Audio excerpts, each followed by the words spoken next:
Come on, boys! Pirate. Radiopirate.com.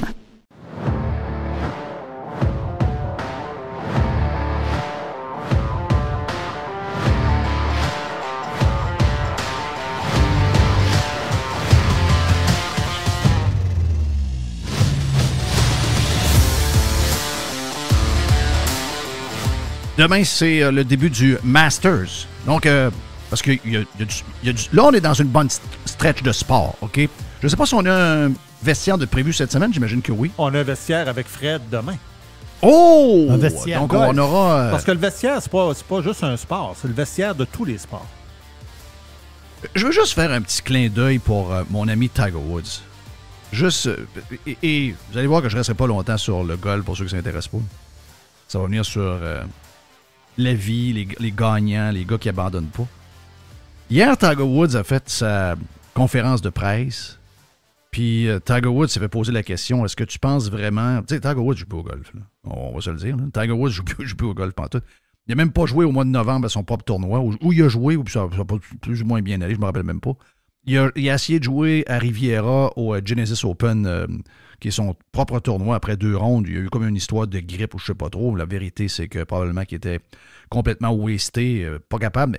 Et à Augusta National, le fameux parcours où il a joué le Masters, ça ne paraît pas à l'écran, mais c'est un parcours qui est énormément accidenté. Et pour quelqu'un qui souffre, comme Tiger Woods souffre depuis sa fameuse...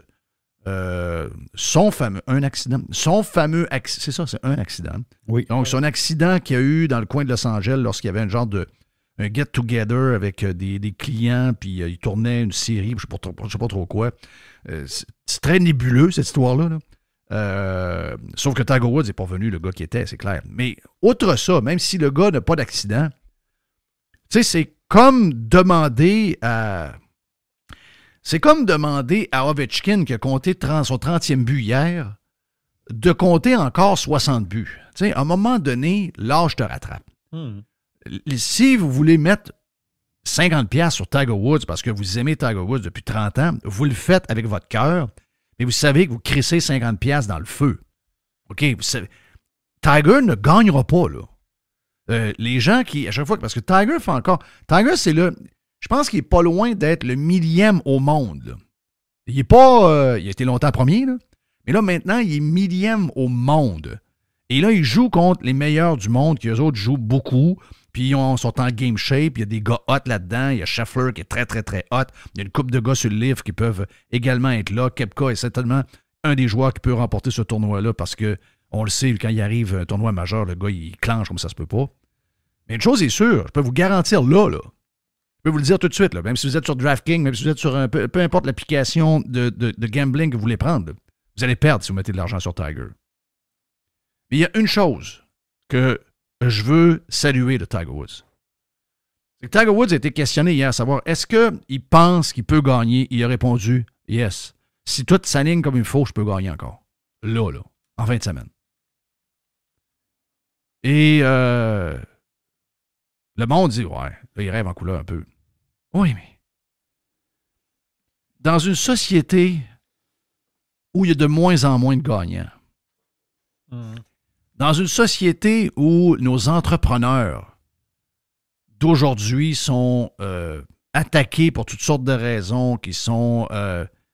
tu sais, on sait, là, le business, ça s'en va où, la business? Les entrepreneurs, ça s'en va où? Ça s'en va en Asie. C'est là que ça se passe. Nous autres, les pays de l'Ouest, ben on est maintenant comme dirait Jerry, on est des coussinets. Oui. Mm-hmm. On est du monde qui... Là, il n'y a plus, là. Les gens de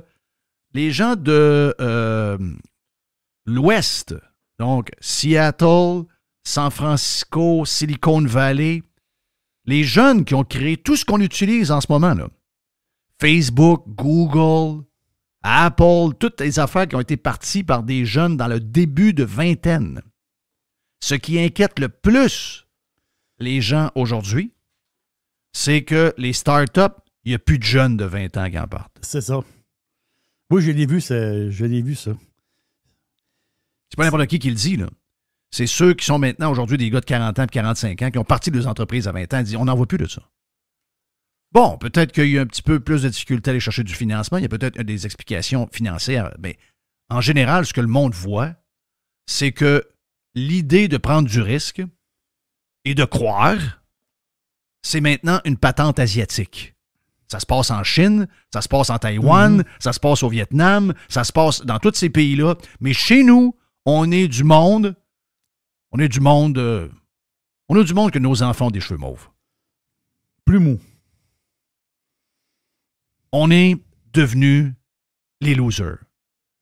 Avant qu'on meure, peut-être que nous, on ne verra pas ça, mais avant qu'on meure, il est possible qu'on voit, dépendamment de l'âge qu'on meurt. Mettons qu'on meurt à 90 ans. Il est possible que nous, on voit la domination de l'Asie par rapport à l'Occident.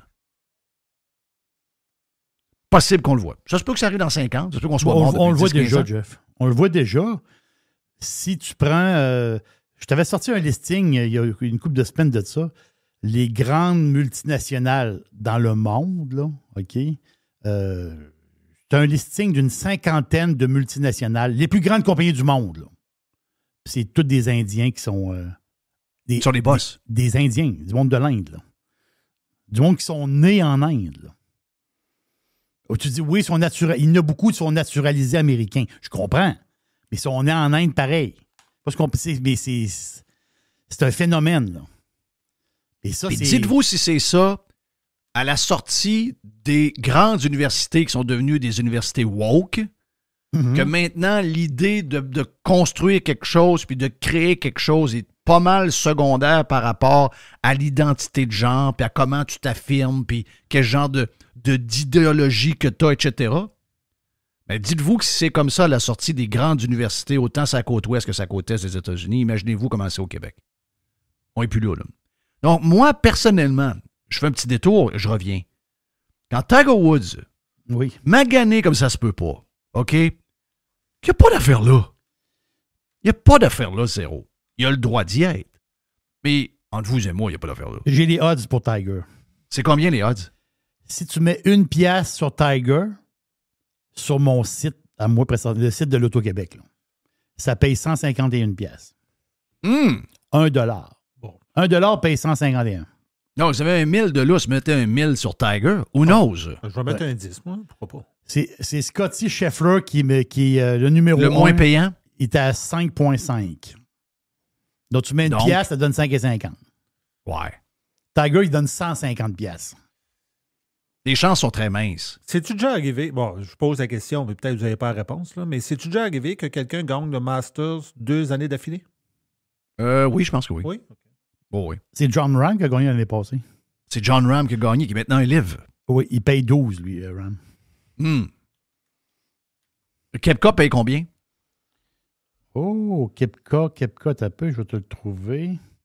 Il n'est pas dans le top 10. Et si bol, quelle erreur. Oh. Ça, c'est quelque chose qu'ils vont regretter. S'il n'est pas dans le top 10, allez mettre de l'argent sur Kepka. Ah, bien évidemment, Tiger Woods a gagné 2 années d'affilée, 2001-2002. Voilà. Ah, il est 7e, excuse-moi, il est 7e. Il est 7e? Il paye 21. OK. Ah, ça va. C'est quand même pas mauvais, 21. Ben, ça, c'est payant, ça. Une pièce donne 21. C'est très bon. Tu mets un 10 sur Kepka. Ouais, tu viens de me poser quelque chose. Oui, je pense qu'on vient de trouver notre homme, mettre de l'argent dessus. Là. Oui, on met un 10 sur Kepka. Mais je finis mon point sur Tiger. Oui, vas-y. Excuse-moi, je suis des bâtons. Non, pas tout. Pas tout, c'est important. Il n'y a pas d'affaire là, Tiger.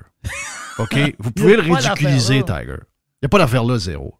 Mais qu'est-ce que j'aime ça voir un gars de main qui arrive. Puis, il veut encore. Il n'y a pas besoin. Non, il n'y a pas besoin. Il est plein. Le gars, il est milliardaire. Il est plein. Il n'y a pas besoin. Il dit, ils ont demandé pourquoi l'amour de la game. Oh. Je le regardais aller, je me disais, tu sais, je suis ambigu sur Tiger. Il est dur à suivre des fois. Ça n'a pas l'air de l'humain extraordinaire qu'on pense qu'il est. Mais c'est pas grave. Il y a un bout de lui que j'admire tellement. Il est encore là. Il pense encore qu'il peut gagner. Exact. Il n'y a aucune chance. Mais il pense encore. Il pense pour vrai. Il croit. Oh oui. C'est tellement plus des affaires qui existent aujourd'hui, là. C'est tellement plus des choses qu'on voit, là, que je regarde ça, puis je trouve ça beau. Puis j'aimerais ça que Tiger fasse la cote. Puis j'aimerais ça que Tiger, dimanche, on le voit au moins en fin de journée, qu'il soit dans le top 15, dans le top 20, probablement regarde, je vous le dis, il n'y a aucune chance de gagner. S'il gagne lundi, regarde, je ne sais pas ce que je fais, mais on fait comme l'autre avait dit quand Trump a gagné. Je vais arrêter tous ma job, c'est pas vrai.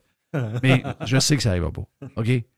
Mais j'aimerais ça le voir dans le top 20. Si j'ai hâte d'avoir Fred demain pour voir ce qu'il va dire là-dessus. J'aimerais ça le voir. J'aimerais ça voir qu'il est au moins là, même s'il est à 6 shots, 10 shots du meneur. I don't care. Je veux le voir dimanche en fin de journée marcher puis saluer le monde.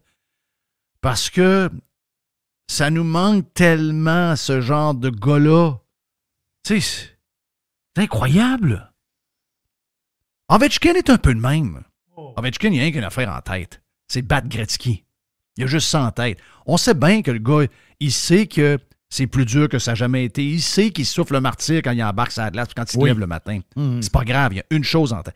Ce genre de patente-là, dans notre société d'aujourd'hui, ça n'existe plus. Donc, Tiger Woods n'a pas de chance de gagner. Mais Tiger Woods, c'est un fucking winner pareil. C'est un combattant. Il lâche jamais. On pensait qu'il n'allait plus jamais jouer après son accident. Il avait une jambe grosse comme un bâton de popsicle. On se disait, ben voyons donc, c'est sûr qu'il ne rejouera jamais, il re-swingera. Il swing la balle comme il ne l'a jamais swingé. C'est de toute beauté. Le problème qu'il y a, c'est qu'il a de la misère à marcher. Il ne peut pas jouer en carte. Il peut pas jouer, c'est ça. Il peut pas jouer en carte. Il frappe encore la balle à 175 000 à l'heure. Tout est là, là. Tout est là. Le gars, il est extraordinaire. Et il veut encore. Il veut encore. Il y a du monde qui n'ont rien. Lui, il a tout. Et il veut encore. Il y a plein de Québécois qui n'ont rien. Et ils veulent rien. Ils veulent encore rien. Oui! Ils veulent rien. Tu leur demandes de quoi, faire des efforts. Non, ils veulent rien. Là, tu dis, ouais, mais c'est parce que là, il va falloir se botter le cul si on veut avoir si on veut garder ce qu'on a, si on veut avancer, si on veut améliorer les affaires, si on veut faire telle affaire. Ah non, quand je vois Tiger Woods, là, ça me donne espoir. Ça me donne espoir. C'est ça que je voulais vous dire pour ouvrir. Donc, bon Masters qui commence demain. Aujourd'hui, on a fait du Prime, on a eu du plaisir à jaser sur le Prime, on a jasé de plein de sujets sur le Prime. Hier, j'avais une batterie de débarquer hier. Donc, oui, ça n'a pas trop paru sur le live, par exemple. Hier, il y a une batterie qui a débarqué. Okay. Oh, oui. Donc, il y a une batterie qui a débarqué, puis j'ai exprimé... Écoute, il faut le dire quand ça va pas, là. Donc, il faut s'ouvrir, surtout dans une famille comme les Pirates, on s'ouvre. Donc, j'avais une batterie de débarquer, puis hier, après, j'ai comme décroché un peu, j'ai remis une batterie neuve, j'ai repatenté l'affaire, puis regarde, on dirait que je pète le feu. Donc, on a beaucoup de stock aujourd'hui. On a Valérie, qui est une péquiste du Saguenay, qui m'en veut à Éric Duhem. Oui. Et elle veut nous parler de quelque chose. Elle veut nous parler de... je ne sais pas trop qu'est-ce que c'est. Elle nous a lancé une invitation à discuter sur X. On a accepté son invitation. Elle voit le Québec d'une manière autre que nous. J'ai hâte de l'entendre, donc on va l'écouter tantôt. Puis, il y a bien sûr Joamel qui va être avec nous autres, puis bien sûr le boursicoteur, parce qu'on est mercredi. Boursicoter le mercredi, c'est le fun dans ta barouette. Donc, on fait tout ça dans les prochaines minutes, ici même, sur Radio Pirate Prime et sur Radio Pirate Live.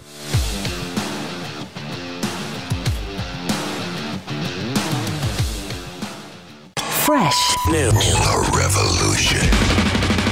Radiopirate.com.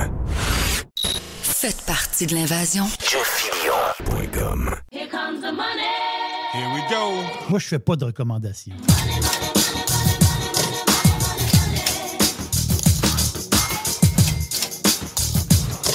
C'est toi. Money. Ça, c'est le fun dans ta barouette. Boursicotage. Plus tranquille un petit peu, là. Ben, plus tranquille. La bourse, on est comme dans une espèce de période, drôle de période. Là, on dirait que le marché attend un peu ce que Powell va dire, là, le gars de la Fed, puis on l'attend après ça. Puis il y a comme une espèce de... Pourtant, les marchés, ils ont bien, ça va bien. Là, en général, ça va quand même bien. Sauf qu'il y a comme une petite attente. Là. Le monde, on a besoin de fun, mais là, il y a comme un genre de petite attente. Mais ceux qui ont beaucoup de fun, c'est parce que j'ai reçu plusieurs messages. Puis, des messages, Jerry, le boursicoteur, tu parles pas d'or. Tu parles pas de... Il dit, l'or, c'est très hot. Oui, on le sait. Bon, les Gold 2 sont sortis, là. Non, oui, les Gold 2 sont sortis, certains. Puis juste un petit mot par rapport à l'or. Ben là, voulez-vous réellement qu'on en parle? Non, t'as peu. Voulez-vous que j'embarque? Parce que tu vas tout scraper. Si j'embarque, vous allez couler avec moi, là. Parce que moi, je fais planter l'or. Ça, moi, c'est comme ça. C'est un running gag, mais c'est vrai. C'est dans le sens que depuis que je boursicote, j'ai jamais fait une scène noire avec l'or. J'ai jamais fait une scène. Moi je suis. Tu sais, il y a des domaines qu'on est fort, des domaines qu'on est pourri. Moi, l'or, quand j'embarque, ça baisse. Quand je débarque, ça monte. C'est aussi clair que ça, là. Donc, moi, ça fait longtemps que je n'ai pas les pieds dans l'or. Et là, tu vois, l'or, il y a une belle stretch. Donc, mais juste pour dire avant, c'est que on va lui donner, c'est un texte de Michel Girard. Moi, j'aime pas beaucoup Michel Girard, là, mais quand même, c'est un texte qui parle de l'or juste de même par rapport au pays. Ben lui, c'est parce que ce qu'il nous raconte, c'est que le Canada a tout vendu son or et on n'a pas d'or. Oui, au Canada, si on avait gardé notre or, on aurait des milliards et des milliards, ce que les autres pays ont fait, là. Si on avait gardé notre or au Canada, au prix où ce qu'elle est présentement, on l'aurait 103 milliards de dollars en valeur. Mais ça a été liquidé, ça, au long des années.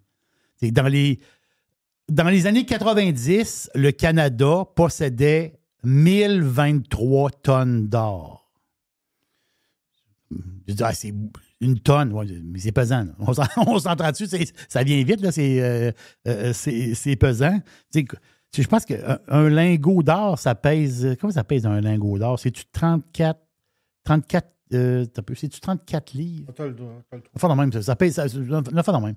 Je parle le gros lingot, là. Je ne sais pas comment dense que c'est, là. Mais en tout cas... Mais la fin, c'est qu'au fil des ans, justement, les libéraux et les conservateurs, ceux qui étaient au pouvoir au Canada, ils ont liquidé les réserves d'or. Puis, il y a des pays dans le monde où eux autres, ils ont gardé leurs réserves d'or. Là. Puis, ce qui est bizarre, c'est que le Canada est le 4e producteur d'or au monde. On n'a pas. On n'a pas de réserve. Est-ce que ça a un lien là, avec tout ce qui se passe? C'est quoi le fait que l'or monte?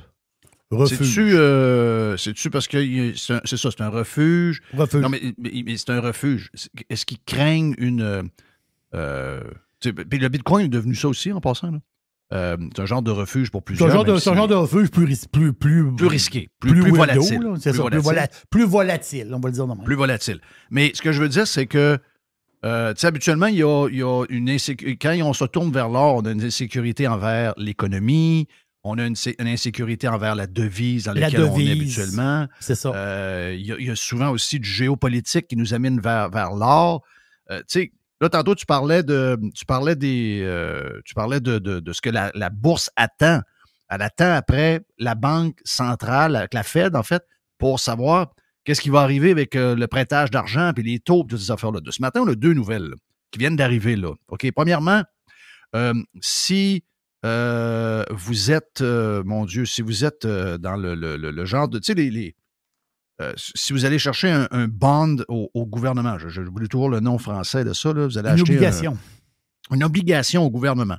Donc, si vous achetez actuellement, ce matin, là, depuis quelques minutes, le 5 ans vient de monter de 20 points. OK, on est à 4,57 % pour 5 ans. Donc, ça vient d'augmenter. Ça veut dire quoi, ça? Ça veut dire que quand quelqu'un te dit « Je vais te payer plus si tu me prêtes de l'argent », ça veut dire pour que celui qui emprunte, ça va coûter plus cher. Oui. Tu comprends ça? Donc, et l'autre nouvelle, c'est que, de ce que je comprends, l'autre nouvelle, c'est que les perspectives du marché, d'après Walter Bloomberg, que moi j'adore sur X, là, on voit que ça on est rendu en novembre, là. On est rendu en novembre, là. Puis, c'est novembre 2024. J'ai quasiment envie de vous dire, c'est novembre 2025. Mais on est rendu en novembre, là.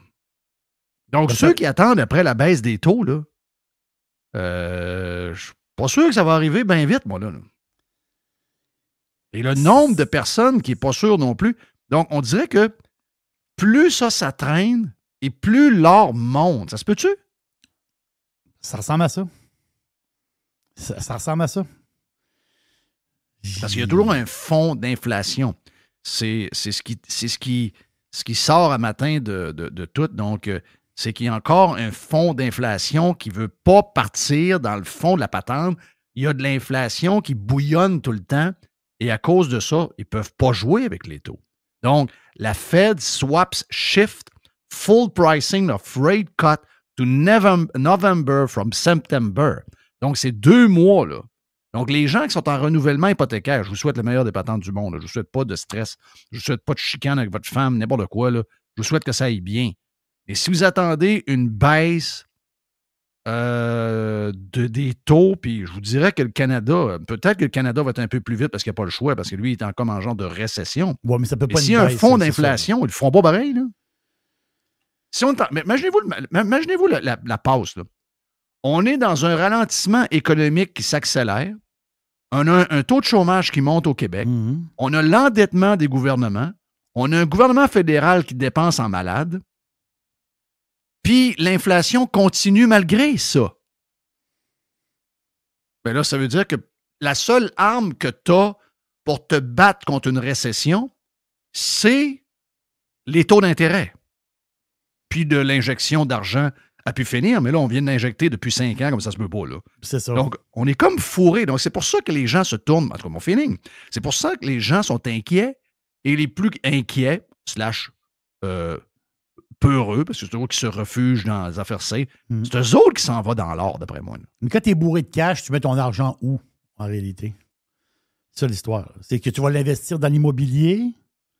Là, tu vas dire, OK, oui, les projets immobiliers, des fois, c'est pas tout à fait... pas dans le commercial, puis pas dans les bureaux en ce moment. Là. Ah ouais, c'est ça.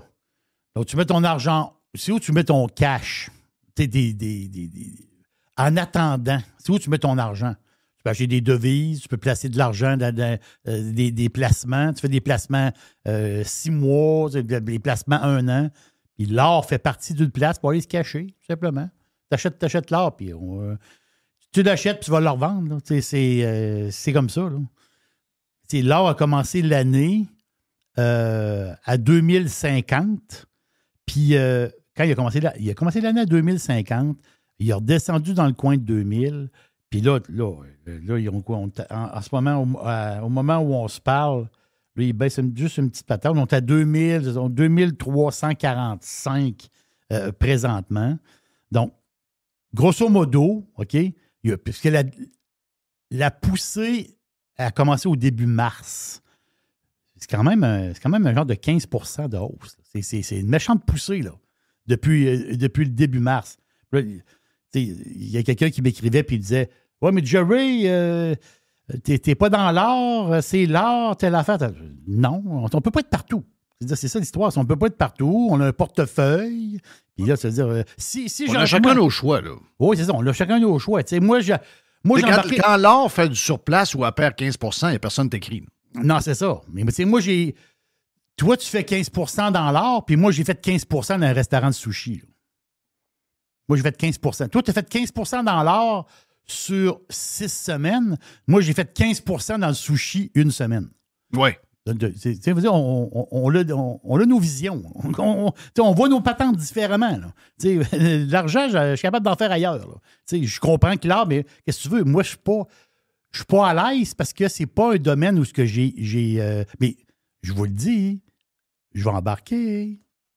Tu ne serais pas content si j'embarque. Mais, non. Mais si on regarde le graphique... Si on regarde fais pas ça. Là. si on regarde le graphique, OK, oui, on parle juste du graphique en tant que tel. J'enlève la géopolitique, le style. Je parle du graphique. L'analyse technique de l'or. C'est sûr qu'en ce moment, l'or est suracheté. C'est tout à fait normal. C'est une énorme poussée depuis le début du mois de mars. Donc, la force relative, la RSI, 84-85. Donc, c'est très suracheté. Donc, mais ce que je vois dans le graphique, je regarde le graphique comme ça, c'est qu'il peut avoir un petit repli sur l'or. OK? On parle d'un petit repli, prise de profit à un moment donné. Donc, une petite prise de profit. Puis après ça, bien, si on regarde les tendances, bien justement, les tendances sont intéressantes. Dans le sens que les moyennes mobiles, puis la tendance est intéressante. Mais quand tu arrives, c'est sûr qu'à un moment donné, il y a une prise de profit. Là. On le voit dans le Bitcoin aussi. Le Bitcoin, à un moment donné, il ride. Après ça, il a planté un petit peu. Après, il repart, il a planté. Il y a des prises de profit. Il y a du monde là, qui sont... Vous, des fois, vous êtes là pour longtemps. Il y a du monde qui sont là pour longtemps. Là. Ils n'ont pas la même vision que vous autres. Là. Eux autres, s'ils arrivent, ils embarquent, puis ils font un 5 un 10 ils sacent le camp. Tu as bien beau leur dire, oui, mais à moyen, long terme, non, ils s'en foutent de tes histoires. Les autres, ils sont là. Tes histoires, les autres, ils s'en sacent. Eux autres sont là pour... Ils ont fait un 10, puis ils sacent le camp. By the way, ils viennent de mettre 500 000. Comprenez-vous? Ils ont mis 500 000, ils ont fait 10. Moi aussi, je m'en irais. Là. Tu comprends? C'est même pour voir ça. Là. Parce que qu'est-ce que tu as gagné, des fois, tu ne veux pas le reperdre. Là. Ça joue gros, là. C'est-à-dire, nous, on est petits, puis on ne se rend pas compte comment ça joue gros. On est des grains de sable dans le business, là. Des grains de sable. Mais pour l'art, OK, c'est sûr que tu dis, OK, l'art, on fait quoi?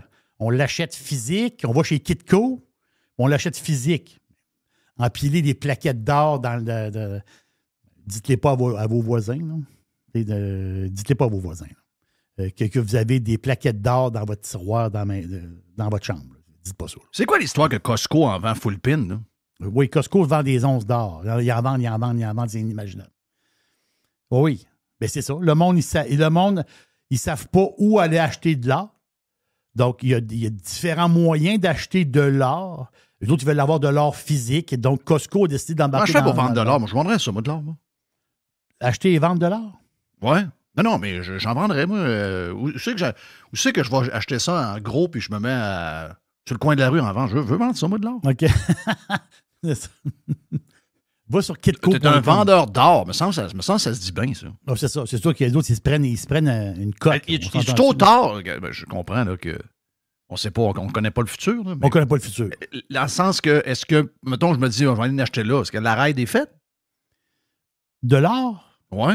Point de vue du graphique, la raid est ce que je veux dire, c'est qu'on est dû pour une petite prise de profit. On est dû pour une prise de profit. Petite, moyenne, grosse, je ne sais pas. On est dû pour une prise de profit. C'est quoi la prise de profit? C'est 40$, c'est 30$, c'est 50$? Je ne sais pas du tout. Mais c'est l'or a monté en début d'année. Il a replanté d'un 50$, puis là, il est reparti. C'est-à-dire, je l'ignore. Mais si on regarde le graphique en général, la tendance est très belle. Donc, la question, c'est oui. La question, c'est oui. Pourquoi pas embarquer dans l'or, là? Ça veut dire, le graphique, je parle du point de vue graphique, analyse technique, c'est oui. La réponse est oui. Là, la géopolitique, les histoires de taux d'intérêt, les ci, les ça, les devises, toute la patente, là, j'enlève tout ça. Là. Moi, je parle plus juste du graphe. C'est intéressant. Mais oui, on peut, comme je te dis, on peut l'acheter physique, l'or, sur Kitco, puis il y en a d'autres là, qui vont te vendre de l'or physique, puis tu as de l'or aussi dans des ETF, hein? Donc des fonds négociés en bourse. Exemple, Sprott, je pense là, puis il y en a d'autres. Mais Sprott Physical Gold, OK? Donc, eux autres, c'est pas compliqué. Eux autres, ils ont une... Je fais une image, là. Je fais l'image, là. Okay? Imaginez, là.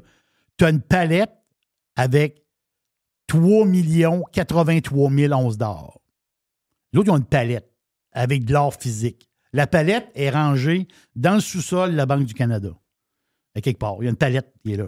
Il y a une salle là, avec des palettes. À côté des patates. Non, mais à côté de d'autres palettes. Parce qu'il y a plein de monde qui ont du monde qui ont des palettes. Les autres, ils ont leur propre palette. Donc, ça, c'est une valeur. Un restaurant, mais Mr. White, c'est une banque. C'est ça. Pas l'épicerie, là, c'est une banque. C'est que la palette, elle a une valeur. Et cette valeur-là, c'est de l'or. Donc, autrement dit, le fond, bien, si l'or monte, le fond monte. Si l'or baisse, le fond baisse. C'est aussi simple que ça. L'autre, Sprott, il se prend un genre de petit pourcentage de gestion minime, mais le tas d'or qui est là, qui brille dans le coin, là, ce tas-là, bien là, toi, tu en fais partie de ce tas-là d'une manière. Bon, le code, c'est PHYS. Donc, tu peux l'acheter tu peux l'acheter à Toronto. Là. Donc, tu peux l'acheter en dollars canadiens. Donc, ça, c'est un fonds qui va copier la hausse et la baisse de l'or. Donc, ça peut être intéressant. À la place d'avoir des plaquettes d'or dans ton... comment dire? Faut que tu caches ça, là. Ça te prend un coffret de sûreté, là. Ah Tu dis, hey, j'ai 50 000 d'or. T'aurais-tu 50 000 en monnaie dans ton tiroir? Non. Pourquoi t'aurais de l'or physique? On s'entend-tu que c'est assez capoté? Sauf que il y a des... Ça, c'est l'or. Mais l'or, comme je vous ai dit, l'or roule très bien. Mais il y en a d'autres en ce moment qui roulent mieux que l'or. Beaucoup mieux que l'or. Les gold miners. Les gold diggers. Non, pas les gold diggers. Okay. Les autres, ils roulent bien aussi. OK. C'est ça. Donc, les mineurs.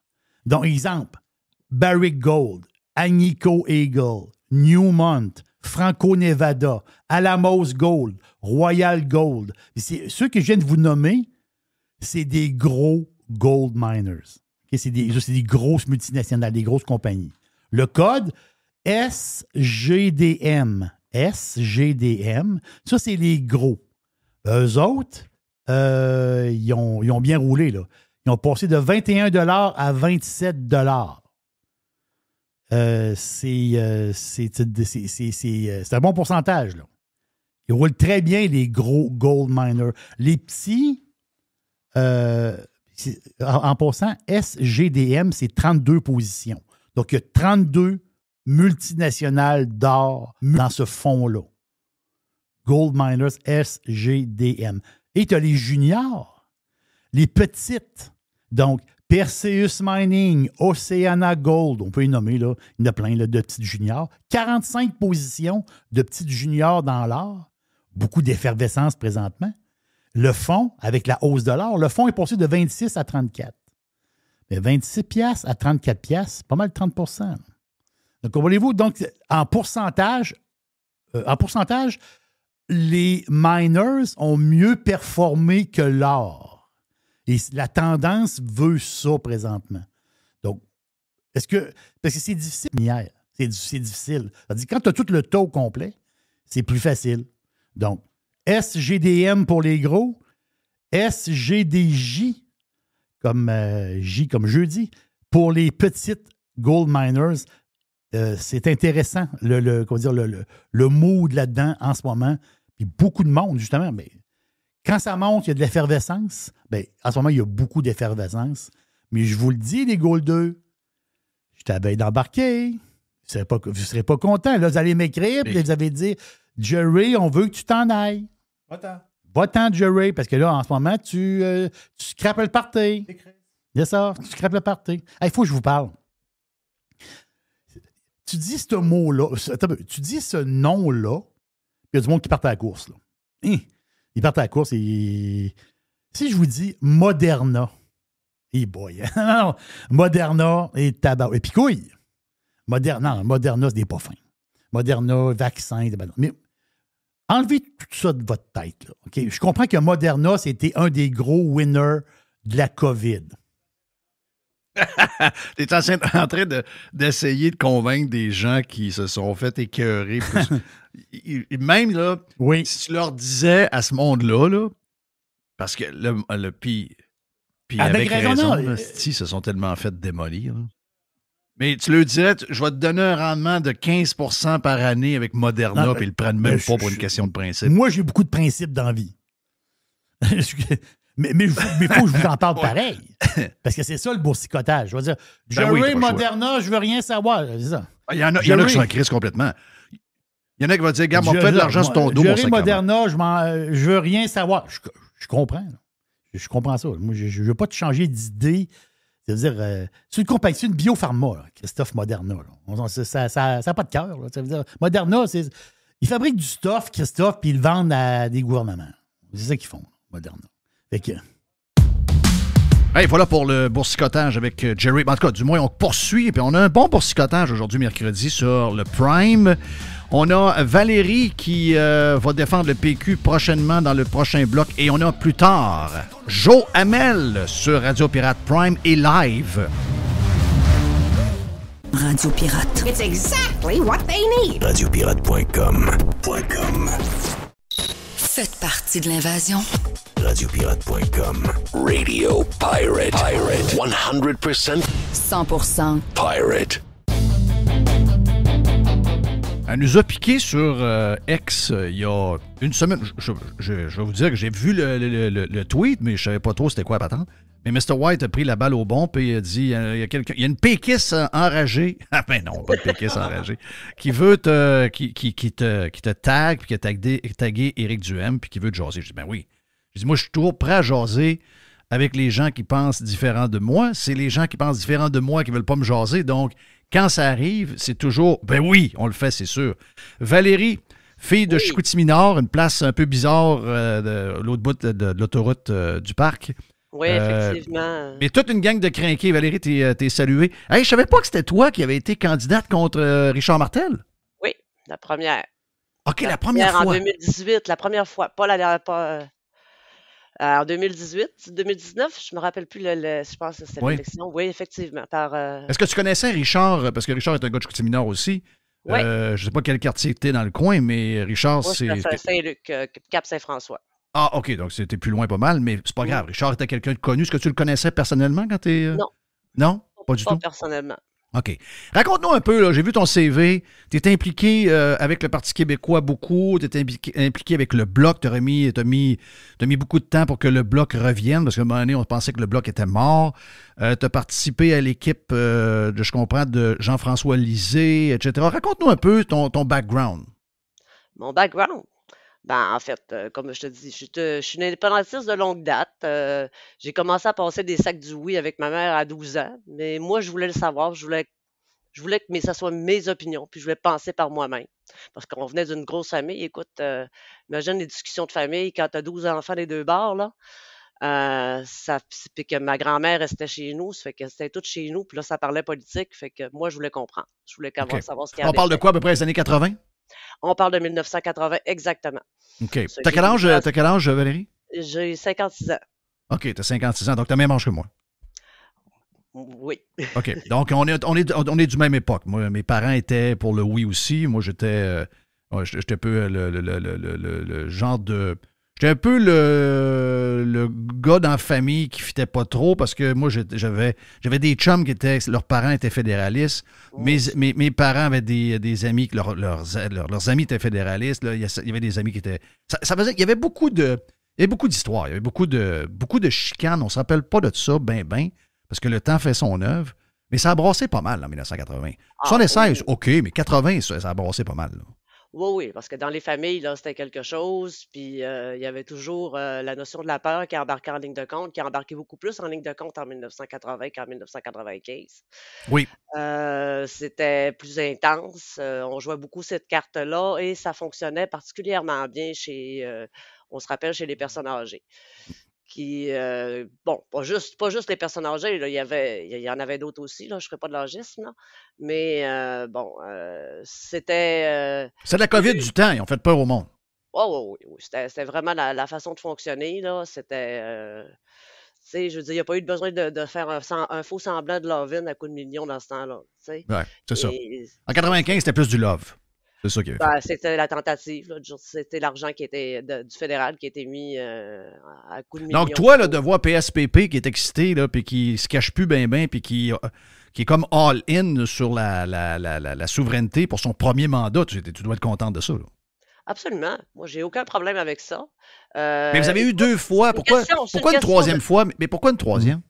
Parce que vous avez eu 2 fois de non. Oui, mais en même temps, regarde, si tu regardes aussi, le Québec a dit 2 fois non au fédéral. Hein? En 82, lors de la Constitution, du rapatriement de la Constitution, la nuit des longs couteaux, je veux dire, ça a été non pour la Constitution et il n'y a jamais un gouvernement fédéraliste au Québec qui a repris, qui a signé cette Constitution-là. Et en 92, avec Charlottetown, où là, c'était vraiment un référendum pan-national, où là, à grande majorité, les Québécois ont dit non, ces conditions-là, on ne les accepte pas. Ça fait que, il y a eu un non une première fois avec le référendum de 80. On peut douter du non de 95, compte tenu de l'argent et de tout ce qui a été fait comme malversation.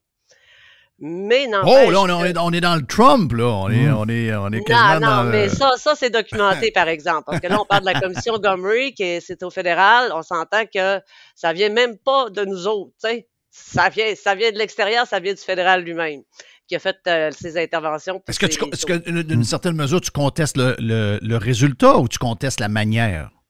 Je conteste. L'argent qui a été investi, puis ça a été démontré, puis il y a un article du Devoir de 2012 qui dit qu'il a été démontré qu'il y a eu des malversations par le fédéral lors du référendum de 1995. Donc, ce qu'on a eu, c'est un non-respect des lois du Québec, de la loi électorale du Québec.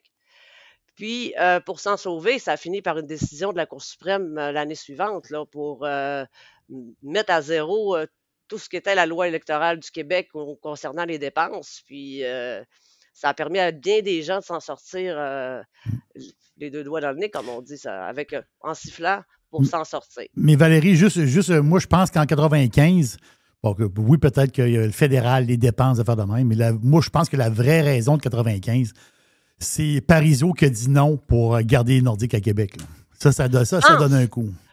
C'est parce que la gang de Québec... moi, je suis nordique, là, regarde. Garanti. Écoute, les 50 moi, je m'excuse, mais... les 50 000 voix... Non, mais si tu regardes les statistiques, là, les 50 000 voix qui manquent, là, pour vrai, là, la région de Québec, là, ils ont voté non en tabarouette, la région de Québec. Mais ça a commencé à baisser quand on était rendu à Québec. Ça, je suis d'accord, parce que le oui était en avance, c'est vrai. Mais je pourrais dire que si on calcule toutes les personnes qui ont... Regarde, si on veut jouer sur ce terrain-là, il y a 50 000 personnes qui ont voté qui n'étaient pas sur les listes de la Régie de l'assurance maladie du Québec. Il y a eu... Oh oui, absolument. Wow. Là, on est en train de dire que c'est le vote ethnique illégal. Non, des votes illégaux, ethniques, on ne peut pas savoir qui était derrière ces votes-là, là. Mais c'était des gens, puis il y a des gens qui sont restés après le Love-in aussi, puis il y a des gens qui ont voté plusieurs fois, mais qu'est-ce que tu veux? C'était pas l'époque, c'est pas pour rien qu'on a resserré après ça aussi avec les cartes d'identité lors des élections. Parce que Jean-René Dufort, je ne sais pas si tu te rappelles, mais il avait prouvé qu'il était allé voter plusieurs fois dans une journée. Il l'avait démontré. Donc, ça l'a... J'aime ça, moi, qu'on questionne les résultats des... Oui. On peut ceux qui ont questionné pour Trump ont passé pour des fous, là. Ceux qui ont questionné pour Trump ont passé pour des fous. Puis ce que tu racontes là, c'est toutes les mêmes affaires qui étaient soulevées par plusieurs. Mais ça a été démontré quand même par des enquêtes fédérales. Là. C'est quand même quelque chose. Là. C'est pas, on n'est pas dans le même mouvement, on est dans l'inverse du mouvement. Là. Hey, Valérie, je veux tout de suite aller dans le cœur du sujet parce que tu as écrit un tweet. Je ne sais pas ce qui se passe si Éric Duhaime ou Jeff Fillion sont derrière toute cette volonté de détruire toute fierté justifiée d'être québécois pour plaire à leur base qui semble prête à dire n'importe quoi. Sachez que j'accepte sans problème un duel face à face. C'est assez. Qu'est-ce que tu voulais dire par là? D'abord, pourquoi tu as fait ça à ce moment-là? Qu'est-ce qui est arrivé? Puis raconte un peu toute l'histoire derrière ça, puis de quoi tu parles au juste, parce que là, le tweet il est quand même assez général. J'ai hâte de t'entendre là-dessus. Il est assez général, puis écoute, c'est simplement que... ça faisait un petit moment que je n'avais pas été sur Twitter, puis écoute, j'avais pas vu l'action des pirates, OK? Et là, j'arrive, je tweet sur l'économie du Québec puis sur la force du Québec, puis je me fais répondre à toutes sortes d'affaires. On est tous des pauvres, on est tous des BS, on est tous des choses, puis j'ai beau répondre n'importe quoi, même beau justifier, je mets des sources, on me répond pas de sources, on m'insulte, on me fait tous les bords. Fait que là, moi, ce que je vois, là, c'est une grande, grande morosité, là, tu sais, comme si être québécois, c'était de la merde, de la shit, là, tu sais, comme si on n'avait pas de raison d'être fiers de nous-mêmes, comme si on était un pays du tiers-monde. Attendez une minute, là, on est très, très loin de ça, bien au contraire. On est dans la crème, même au niveau du rapport, du ratio dette-PIB, on est devant le Québec avec le fédéral. On est devant le Canada en termes de ratio. Écoute, on parle de 39 %. Puis là, je pourrais t'ajouter des informations parce que la valeur d'Hydro-Québec est sous-évaluée. Si on mettait la vraie valeur d'Hydro-Québec, on tomberait à 30 % de ratio dette-PIB. Fédéral, on est à 45 %. C'est vraiment comme ça qu'on mesure la dette, sa valeur de la dette. OK? Parce que la valeur est relative.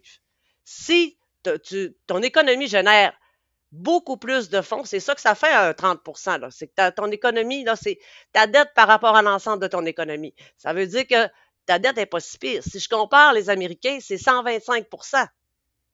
Donc, ils doivent 125 % de leur économie en dette.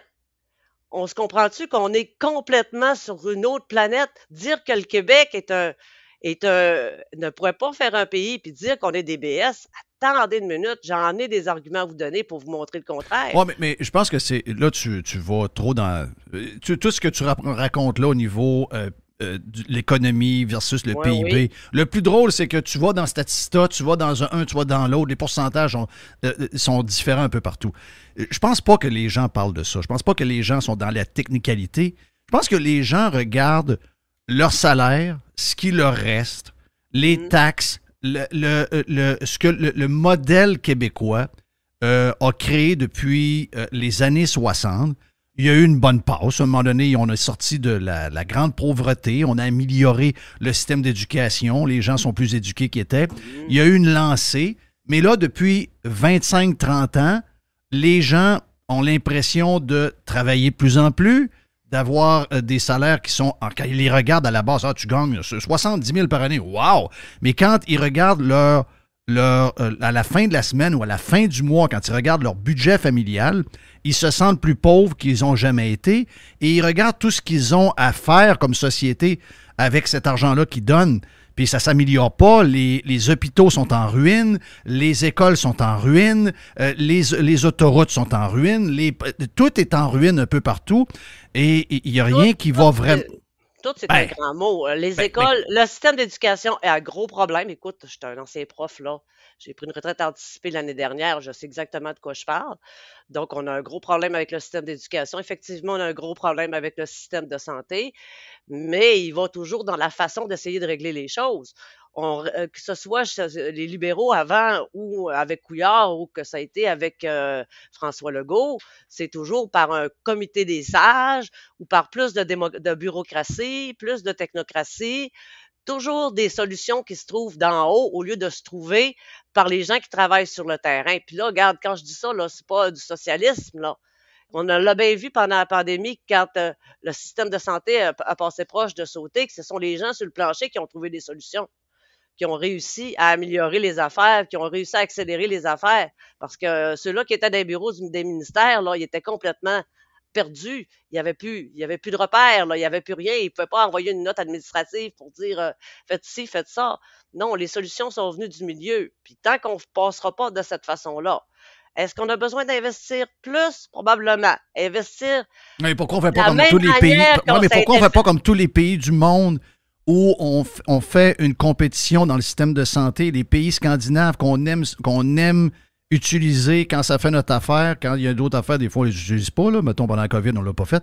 Mais lorsque, à tout bout de champ, on entend parler, quand c'est pour les voitures électriques, la Norvège, ils en ont plein. Mais pour le système de santé, là, les pays scandinaves sur lesquels on s'est fié pendant des décennies pour nous vendre la social-démocratie, ils sont dans un système mixte de santé. Il y a un échange entre le privé et le public pour que les deux soient plus performants. Pourquoi on est les seuls à ne pas avoir de bons services, à ne pas être opéré à temps, à ne pas avoir de médecin, à ne pas être capable d'être 1h30 comme c'est ailleurs à l'urgence quand on a besoin d'être vu? Pourquoi le système, on s'entête à faire un système soviétique qui n'existe plus en Russie, un système qui existe peut-être uniquement dans un pays comme la Corée du Nord? Pourquoi on s'entête dans des dogmes de même pour une raison qu'on ne sait pas trop, comme si c'était une vache sacrée? Une vache sacrée, il faut que la vache elle soit belle, il faut qu'elle ait accompli des choses extraordinaires pour qu'on décide de ne pas manger. Là. Mais dans le cas de la santé, c'est depuis pas 5 ans, là, ça fait 30 ans. J'étais, moi, je dirais pas 30 ans, là, mais je te dirais qu'au début des années 2000, tu trouvais facilement un médecin pour une clinique sans rendez-vous, puis tu avais facilement accès.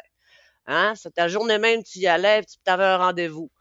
Bon, aujourd'hui, je fais partie des personnes qui n'ont pas de médecin de famille depuis 8-9 ans. Moi, ça fait 15 ans. Avoir un sans rendez-vous, ben là, ça s'appelle, c'est la capsule chance dans les 5 minutes des cliniques sans rendez-vous. Après 5 minutes, il n'y a plus de place. Du privé, il y en a. En tout cas, ici, il y en a, là. Il y en a du privé au niveau. C'est la possibilité, elle existe. Elle est là. Oui, mais sauf que t'as peu, là. Il y a du privé, mais c'est C'est pas comme en Espagne, c'est pas comme en France, c'est pas comme en Suède. C'est-à-dire que si je vais voir un médecin privé, j'ai payé mon assurance via mes impôts, mais si je vais voir Marc Lacroix, ben Marc, il me charge 300$ pour aller le voir pendant une demi-heure. Mais j'ai pas de. J'enlève pas ça j'enlèverai pas ça de mes impôts, j'enlève pas ça de rien. Là. C'est une nouvelle dépense. Est-ce qu'on peut réévaluer le système? C'est une possibilité de réévaluer le système. Il ne faut pas penser que ça n'appartient qu'à un groupe. Il y a des personnes qui veulent le faire, mais là, pour le moment, il y a aussi d'autres façons de voir les choses parce que c'est. Tu sais, je veux dire, ça nous coûte de l'argent finalement, là, tu sais, le privé des deux côtés, là, parce qu'avec les infirmières qu'on engage qui coûtent une fortune comparativement aux autres, le privé s'est mis la main là-dedans, puis là, on dirait qu'à quelque part, ils se mettent les mains dans les poches aussi. Comment on peut organiser ça pour qu'il y ait un financement adéquat pour tout le monde, de façon à ce que tout le monde ait des accès privilégiés? Non, mais le PQ veut pas ça, là. Hein? Le PQ veut pas ça. Tu sembles être très péquiste. Le PQ veut pas ça zéro, là? Mais, regarde, écoute, le PQ n'est pas fermé à des évaluations. Moi, écoute, je suis pas la porte-parole du PQ, là. Non, je sais, mais t'es impliqué dans le PQ. Je suis moi-même, mais je suis aussi consciente que dans le... Puis, je vais te le dire, je me suis battue sur certains dossiers, moi aussi, au PQ, notamment au niveau des écoles privées, parce que on a un gros problème avec les écoles, parce que on finance à 60... Ça, c'est une ministre libérale qui l'a avoué, 75% minimum les écoles privées. En Ontario, c'est 0, puis une barre. Je veux dire, c'est tous des gens qui sélectionnent les élèves, qui n'ont pas de problème, qui n'ont pas à payer de techniciens en éducation spécialisée, qui n'ont pas à payer de psychologues, ou très peu. Il y en a des écoles privées qui sont spécialisées avec les élèves qui ont des troubles. C'est moins ça, là. Je comprends que dans notre temps, nous autres, c'était vraiment... Il y avait des tests d'admission, puis il fallait que tu aies des grosses... Aujourd'hui, au nombre d'écoles, en tout cas, peut-être pas au Saguenay, mais dans Montréal et Québec... Ouais, mais ils acceptent des cas. Mes filles sont allées dans une école semi-privée, puis écoute, pas Marc-André, mais Marchesso, là, le joueur de hockey, au séminaire Saint-François, c'est le plus bel exemple de ça. Il a été avec des spécialistes tout le long de son secondaire pour pouvoir continuer de jouer au hockey au séminaire Saint-François. Donc ça, là, ça change un peu. Mais ça change un peu, mais ça demeure vrai quand même qu'il y a une masse de personnes qui n'ont pas besoin autant de services, qu'on n'a pas besoin d'autant investir pour eux, mais qui reçoivent quand même 75%. Puis si on écoutait d'autres personnes là, avec les fondations... Il y a des écoles à 75, mais la majorité sont à 60. Mais non, la moyenne, c'est admis par la ministre libérale. 75%, c'est le taux de financement. La ministre libérale de quoi? Il n'y a pas de ministre libérale? Là? Non, à l'époque, en 2012. OK, en 2012. En 2012, pas là. Regarde, moi, je parle avec des administrateurs d'écoles que je connais très bien. Là, c'est aux alentours de 60%. Il y a peut-être des écoles à 75%. Mais on comprend que... Le chiffre officiel, c'est vraiment 60%. Ça, oui, sauf que là, si demain matin, on les transfère en école publique, ces écoles-là sont financées à 100%. On prend l'argent où?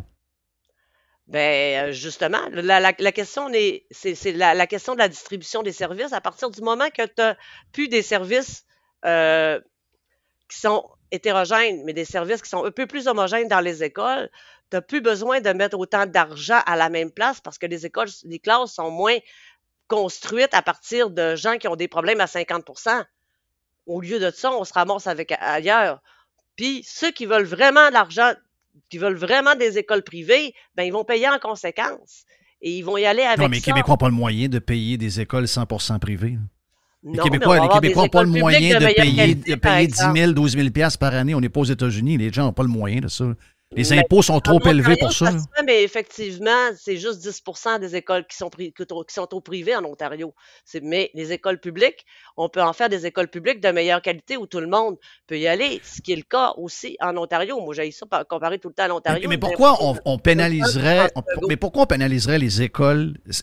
Regarde, quand tu cherches à savoir pourquoi les gens ont une certaine morosité, c'est ce genre de réflexion-là que les gens... Puis on a le droit d'être en désaccord, là.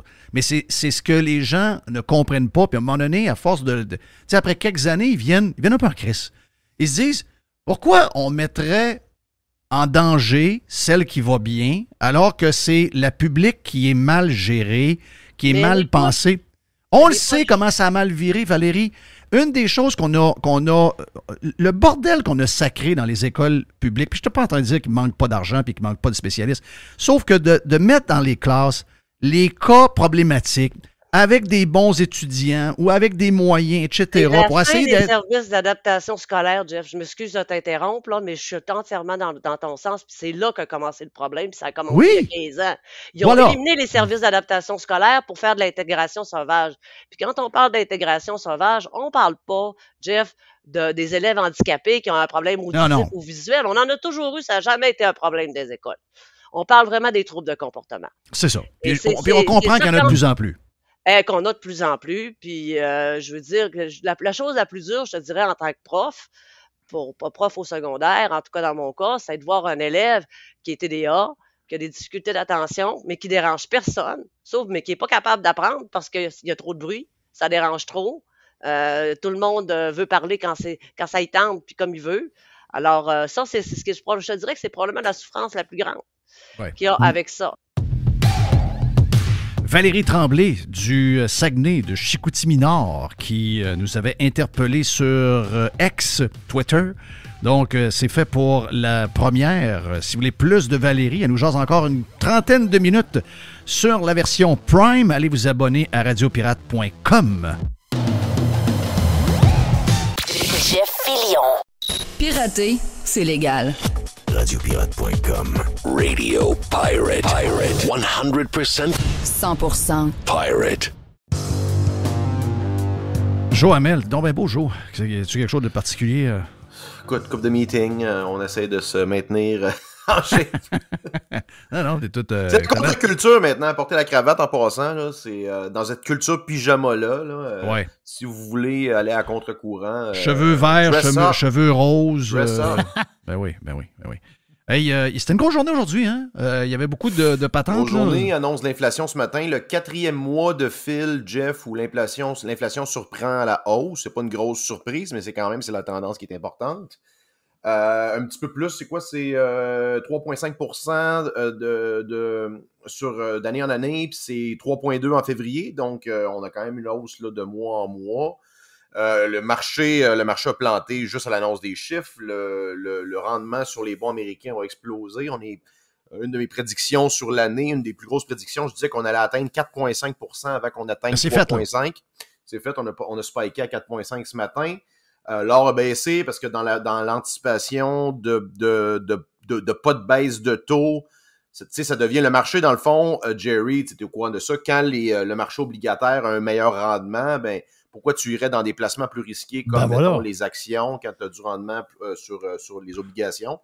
On voyait, tu avais des placements à terme de 6 presque 7% là, dans la dernière année. Là. Voilà, on le fait nous autres mêmes à petite échelle. Monsieur, madame s'en va voir la madame à la caisse. Là, elle te regarde, elle dit j'ai 5 000 $ de REER cette année. Là, tu regardes ce que tu as sur la table. Là, il t'offre des fonds communs de placement des affaires. Puis là, elle t'offre un placement garanti 1 an avec un taux d'intérêt. Tu dis, ouais, pourquoi j'irais me casser la gueule là? Je vais rester là. Voilà. Non, exact. Écoute, short bonds, depuis le début de l'année, ça fait 17% là, en passant. Là. C'est un des meilleurs trades de l'année. Le tech, la bourse a baissé à peu près 1%, 1,5% selon certains indices. Donc, la tendance est quand même... Et là, ce qui est vraiment impressionnant, c'est qu'on est passé, fin décembre, on est passé de 7 baisses, ça c'est 1,75%, à moins de 2 baisses. Donc là, on est à peu près à 0,4% de baisse à l'heure actuelle. Fait que c'est quand même un repricing majeur. Et encore une fois, les 100 diplômes économiques de RP l'avaient dit en premier. Donc, quand même, c'est quand même payant d'écouter Réseau Pirate. Je comprends qu'on est en avril, puis il reste le 2/3 de l'année, là, mais est-ce que... moi, je regarde des affaires, là, j'ai mon petit listing sur X, puis je regarde des affaires.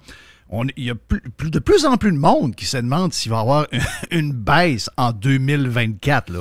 Non, exact. Là, en fait, la prochaine baisse, parce qu'ils ont comme tombé une après l'autre, là. Tu sais, le meme de la mort qui va dans chacune des portes, là, avec le sang, là. Là, la prochaine porte, c'est juin. Parce que dans le fond, il y a mars qui a tombé, il y a avril qui a tombé, il y avait février, toutes les baisses potentielles ont tombé. En fait, tu te rappelles, initialement, il parlait de baisse à l'été 2023. Oui. Donc là, si la baisse de juin, elle tombe aussi, là, je pense que le marché va repricer solide parce que le marché s'accroche quand même aux deux baisses, là. Donc, on est encore dans un scénario, pas très loin des prédictions, même si on est très loin des prédictions initiales, là. Donc, si on n'a pas, je pense, si on a ne serait-ce qu'une seule baisse, je pense que le marché va repricer encore solidement d'ici la fin de l'année. L'or, moi, je suis surpris, l'or très résiliente, malgré le fait, justement, parce que le fait que les taux restent élevés, c'est pas bullish pour l'or, mais l'or reste quand même élevé parce que je pense que le marché anticipe encore de la stagflation. Parce qu'aujourd'hui, tu vois, le dollar monte, puis le dollar monte, l'or baisse, mais s'est replacé un petit peu. Donc, tu vois que le marché est très, très nerveux, là. Ouais. Au Canada, on est capable de voir que les raisons pourquoi l'inflation tient. On est, je dis ça, je ne suis peut-être pas tant informé sur l'économie canadienne quand même versus l'américaine. On dirait que je connais mieux l'autre. Mais au Canada, on est capable de pointer les raisons pourquoi ça tient. OK? D'abord, le gouvernement fédéral gaspille en malade. Ouais. On le voit depuis à peu près une semaine et demie. La Banque du Canada le dit elle-même en passant. Là, ce que Poilievre disait, la Banque du Canada le dit, là. C'est ça, en plus. Je peux rajouter à ça, dans une forme un peu plus locale, allons vers le Québec, des augmentations de salaire complètement débiles pour des centaines de milliers d'employés à travers toute la machine. Donc ça, quand tu augmentes des salaires de 25-30 ben, je veux dire, tu fioles l'inflation, pas à peu près. Mais aux États, qu'est-ce qui fait? Parce que ce que je vois, c'est une économie plus en santé, mais également, parce qu'il semble retirer de l'argent pour le marché. Là, dans le marché total, on parle de quasiment 1 trillion qui est enlevé pour essayer de resserrer le marché puis de faire que l'argent est un peu plus rare. Mais pendant ce temps-là, le gouvernement fédéral, lui, un peu comme le gouvernement canadien, dépense en débile. Là. Lui, non, écoute, t'as vu les prédictions d'endettement pour les États-Unis, ça dépasse l'entendement. Là. Si on atteint des sommes, je veux dire, ils émettent à chaque émission de bons, c'est sans précédent. Tu sais, la différence, c'est que l'économie est beaucoup plus résiliente aux États-Unis. Tu vois, au Québec, là, on est en récession avant tout le monde. Là. On est en récession avec une inflation élevée. On est en stagflation au Québec, c'est complètement débile. Le reste du Canada, actuellement, on est comme à la limite de la récession, mais l'économie, je veux dire, ce qui est différent des crises précédentes, c'est que l'emploi est relativement élevé. Le taux de chômage est très bas, là, donc tu peux pas commencer à tomber dans une phase d'allègement, de baisser les taux avec l'inflation qui est encore élevée, puis que le taux de chômage et je veux dire les réactions classiques de ça, c'est quand le chômage est élevé puis que l'inflation est, tu sais, je veux dire, c'est pour stimuler l'économie. L'économie n'a pas besoin d'être stimulée à l'heure actuelle. C'est complètement l'inverse, là. D'ailleurs, Larry Summers, qui est loin d'être un Trumpiste de droite, qui était c'était le secrétaire de l'économie sous Clinton, je pense. Lui a prédit que le prochain move de la Réserve fédérale, ça allait être une hausse de taux, là. Donc, oui, ça, on entend ça, là. On commence à entendre ça, une hausse de taux, effectivement. Il y en a qui voient même... D'ailleurs, en passant, il y a eu une fenêtre, là, ça va probablement commencer à se refermer, là. Il y avait une fenêtre où c'était probablement plus rentable de contracter une hypothèque fermée au Canada versus la fixe sur, mettons, 2 ans, parce que la fixe va rester probablement plus longtemps élevée que la clause. Mais ça, cette fenêtre-là va probablement se refermer, là. Ouais. Une des choses que tu viens de le dire, là, le taux de chômage et tout ça, puis j'en parlais, je pense aujourd'hui avec Jerry Mr. White, mais une des choses qui est... Tu sais, c'est parce que c'est dur à comprendre ce qui se passe. Je sais qu'il y a des gens stressés, ils vont être sur le renouvellement hypothécaire, ils ont une maison de 350 000 d'hypothèque, 400 000, 425 000, tout le monde est stressé. Mais là, tout le monde travaille, tout le monde a des jobs quand même qui ont eu des augmentations de salaire assez élevées depuis la COVID, avec tout ce qui est arrivé, parce que les gens pouvaient se promener d'un job à l'autre puis négocier comme ils voulaient. Donc, en principe, on aurait dû profiter de ces années-là pour améliorer notre sort. Mais la réalité, c'est que tout le monde travaille, tout le monde a des jobs, donc le couple travaille. Ils ont probablement le meilleur salaire à deux familial qu'ils n'ont jamais eu et de loin depuis toujours. Mais ils sont plus pauvres qu'ils n'ont jamais été. Qu'est-ce qui arrive si, justement, il y a une détérioration de l'économie au même titre qu'on vient de voir depuis à peu près 3-4 mois, puis ça se poursuit encore pendant 1 an, puis que là, le taux de chômage monte 7 8 8,5 que les augmentations de salaire sont plus là parce que là, le marché, il y a plus de choix d'employés, etc. Qu'est-ce qui va arriver avec toute cette taxation-là qu'on voit partout? Puis, moi, je pense que les Québécois, les Canadiens, contrairement aux Américains, sont étranglés là, alors qu'ils travaillent comme... Si on commence à jouer avec l'emploi, c'est une catastrophe qui s'en vient. Non, c'est ça. Moi, je pense qu'en fait, il y a beaucoup plus de gens pris à la gorge qu'on pense. Il y a plein de tendances là, qui pointent vers ça. Là. Oui, les restaurants sont encore pleins, mais on commence à avoir une petite baisse. Tu vas trouver ça bizarre, mais je trouve qu'il y a plein de trends chez les jeunes qui pointent vers... Puis il y a des trends là-dedans qui sont saines, là, comme courir les spéciaux, tout ça. Je veux dire, j'ai rien contre ça, là, mais je veux dire, il y a quand même des symboles qui montrent que les jeunes n'ont pas d'argent. Là, ce qui est très populaire, c'est la randonnée en forêt puis la course à pied. Ben, c'est des sports, c'est des activités qui coûtent pas cher. C'est ça. Il y a un retour à genre la sobriété, là, pas prendre d'alcool. C'est très bon pour la santé, c'est pas ça le point, mais il y a plein de trends, Jeff, que the underlying factor, c'est des choses qui coûtent pas cher et qui te font économiser. Fait que ça, je pense qu'il y a un aspect économique là-dedans. Il y a un aspect social aussi. Je pense qu'on retourne vers un genre de conservatisme à long terme. Tu sais, il y a une fille qui m'a invité à l'église la semaine passée. Là. C'est quand même fun, ça m'est arrivé en 15 ans, ça. Là. Vas-y. Très bon. 20, Chris, j'ai jamais arrivé de ma vie, là, en fait. Là. Donc, c'est pas une weirdo, là. Je veux dire, c'est quand même... il y a des signes où il y a un genre de retour aux sources quand même intéressant au niveau social et économique. Fait que je pense qu'overall, la situation économique surtout, mettons, des moins de 40 ans, moi, je pense qu'elle est pas très rose. Il y a personne, je pense, actuellement, en bas de 30 ans qui achète un condo sans l'aide des parents. Puis je suis rien contre ça en passant. Je veux dire, ses parents ont mis de côté, puis je veux dire, le capital familial, le patrimoine, je veux dire, c'est très... J'ai rien contre ça. Le problème, c'est que je veux dire, c'est un indicateur quand même révélateur de l'état, de l'enrichissement de ces jeunes-là. Parce que leurs parents, à la même âge, ils achetaient une maison pour la moitié de leur salaire annuel, là, guys. Ça, j'ai des statistiques que j'ai ici, puis ça, c'est des statistiques là, qui se promènent un peu. Là. On parle de 45% des ménages canadiens qui gagnent assez d'argent pour s'acheter un condo. Donc, si tu as un ménage, tu as un couple, là, il y en a 45% là-dedans. Ça veut dire que 55% qui n'ont pas une crise de scène. Ils n'ont jamais qu'ils vont pas s'acheter un condo. Pour un condo.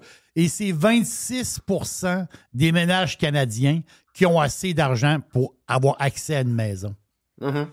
Donc ça veut dire que si ça c'est continue... historiquement bas, là. Ça, en fait, c'est la première fois, je pense, qu'une génération de jeunes professionnels peuvent pas, admettons, à un couple acheter une maison. C'est jamais arrivé. Voilà, exactement ça. Donc, puis si ça continue, bien, ça va être... Une maison, là, ça va être des photos sur le web. Là. C'est-à-dire, une maison, ça va être ça. Là. Ben, puis t'as vu que là, écoute, on saute un petit peu au niveau fédéral. Là, tu vois que dans le striptease du budget, là, le trip de dépensier de Justin Trudeau, il y a beaucoup d'annonces sur, justement, il martèle vraiment le logement, mais encore une fois, c'est la création c'est plein de programmes avec de l'argent créé, avec de l'argent qu'on n'a pas. Là. Je t'écoutais... je pense que c'est lundi avec Yann, tu disais ça, puis c'était une très bonne observation. Là, il y a un paquet de patentes, 500 millions dans la santé mentale. Là, il y a un genre de charte de défense des locataires. Puis là, ils veulent jouer sur la cote de crédit des locataires.